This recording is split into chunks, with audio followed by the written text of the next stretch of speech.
एक बार मेरी चाची और उनकी सास दोनों मोहन बाजार गई थी। घर से बाजार काफी दूरी पर था। सामान खरीदते खरीदते समय कब निकल गया पता ही नहीं चला और घर आते आते रात हो गई। बाजार और घर के बीच में एक खंड पड़ा अस्पताल रास्ते में पड़ता है, जहां पर एक औरत की 2 दिन पहले डेड बॉडी मिली थी। उसने आत्महत्या नहीं की थी, उसका मर्डर हुआ था। मेरी चाची और उनकी सास दोनों बात करते करते उसी रास्ते पर आ गई। तभी वहां सास को लगा कि कोई उन्हें पीछे से बुला रहा है और वो मुड़कर पीछे की ओर देखती हैं और रुक गई। इतने में एक औरत सफ़ेद साड़ी पहनकर और बाल खोलकर उनके पास आई और जोर जोर से रोने लगी, मुझे बचा लो, मुझे बचा लो, मुझे अपने साथ घर ले चलो। सास ने बोला, मैं घर पर जा ही रही हूँ, आप भी मेरे साथ चलो। और वो पीछे पीछे थोड़ी दूर आने के बाद फिर से रोने लगी। मैंने पूछा, अब क्या हुआ? उसने बोला, मैं तो आपके साथ वहां से चली आई और मेरा बेटा सो रहा था, वो वहीं पर छूट गया, तुम मेरे साथ चलो तो मैं उसे भी लेकर आऊं। सास ने बोला, तुम रो रही हो तो मैं तुम्हारे साथ चलती हूँ, चलो बेटे को ले आओ। मेरी चाची थोड़ा आगे निकल आई थी। उन्होंने पीछे मुड़कर देखा तो उनकी सास काफी दूर थी और बात करते करते पीछे जा रही थी। तभी मेरी चाची गायत्री मंत्र पढ़ते हुए जोर जोर से आवाज देने लगी, माँ रुक जाओ, आगे खतरा है।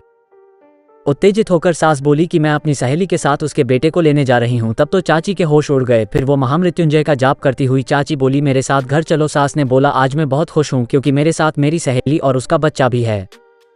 चाची ने देखा तो उन्हें वहां कुछ ना दिखा।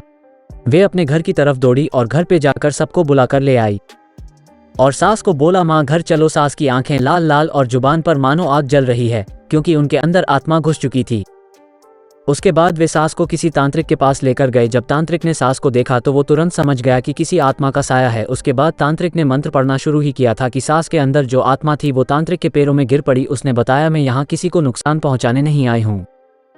सास में घुसी आत्मा ने बताया कि उसके पति ने किसी और लड़की से शादी करने के लिए मुझे मार दिया, मुझे बंद पड़े अस्पताल में मरने के लिए छोड़ दिया। मेरा बच्चा बहुत छोटा है, उसकी परवरिश कौन करेगा और मेरी मौत का बदला कौन लेगा? तभी मेरी चाची ने कहा, तुम अपने बच्चे की चिंता मत करो, हम उसे अपने परिवार का हिस्सा ही मानेंगे और रही तुम्हारे पति की बात तो उसे हम जेल की हवा जरूर खिलाएंगे। सास में घुसी आत्मा बाहर निकल गई। चाची और सास ने पुलिस को सारी बात बताई। फिर पुलिस ने अपनी कार्यवाही की और उसके पति से पूछताछ की तो शुरू में तो वो बहुत आनाकानी कर रहा था, लेकिन जब पुलिस ने धुलाई करने की बात कही तो उसके पति ने सब सच उगल दिया और फिर उस आत्मा को शांति मिल गई और उसके पति को उम्र कैद की सजा हो गई। मेरी चाची और उनकी सास ने उस बच्चे को बहुत प्यार से पाला। अब वो कक्षा 5वीं में पढ़ता है।